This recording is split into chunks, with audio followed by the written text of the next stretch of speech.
Everyone, so आज मैले फेरि तपाईँलाई नयाँ भिडियो लिएर आएको छु। त्यो चाहिँ के हो भन्दा मेरो पछाडि देखिरहनु भएको घर चाहिँ बिग्रीमा रहेको छ। यो चाहिँ कहाँ हो भन्दा कालिम्पोङ 8 माइलमा तपाईँहरूको यो सेन्ट जोसेफ कन्भेन्ट अनि फिलोमिना स्कुलको छेउमा हो। र यो तल्लो तलामा चाहिँ एउटा रुम र किचन छ र यहाँ सामान भएकोले गर्दा मैले देखाउन सकिनँ, त्यही कारण मैले सिधै तपाईँलाई सेकेन्ड फ्लोरमा लिएर गइरहेको छु। सो आउनुहोस्, म तपाईँलाई देखाउने छु। र सेकेन्ड फ्लोरमा चाहिँ जस्तो एन्ट्री गर्नुहुन्छ तपाईँहरूले यहाँ फर्स्टमा यहाँनिर ठुलो रुम देख्न सक्नुहुन्छ है, एकदमै मजाको ठुलो रुम। अनि त्यसपछि चाहिँ यहाँ अर्को रुम है, अर्को रुममा चाहिँ तपाईँहरूले देख्न सक्नुहुन्छ यहाँ चाहिँ एट्याच बाल्कनी छ है। बाल्कनीबाट चाहिँ यति मजाको कालिम्पोङको भ्यू देख्न सक्नुहुन्छ, तपाईँले यहाँ हेर्नु सक्नुहुन्छ है। मैले तपाईँलाई अलिकति भ्यू पनि देखाइदिएँ।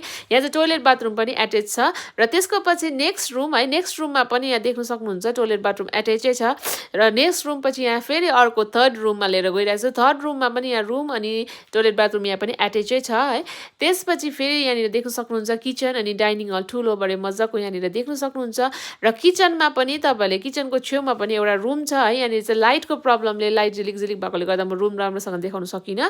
सो त्यसपछि चाहिँ म अब तपाईँलाई टेरेसपट्टि लिएर गइरहेको छु। टेरेसमा तपाईँले अब फर्दर बिल्डिङ अझै उठाउनु पनि सक्नुहुन्छ। र यहाँबाट पनि भ्यू हेर्नुहोस् न, कस्तो मजाको कालिम्पोङको देख्न सक्नुहुन्छ। यहाँ पानी परेकोले गर्दा अलिकति पानी उयो भइराखेको रहेछ। र तपाईँलाई यो घरको डिटेल्स, पेपरहरू या प्राइस जे पनि जान्नु चाहनुहुन्छ र मोर डिटेल्स जान्नु चाहनुहुन्छ, यहाँ स्क्रिनमा अनरको नम्बर दिएको छु, तपाईँले डाइरेक्ट अनरसँग नै बात गर्न सक्नुहुन्छ। Thank you.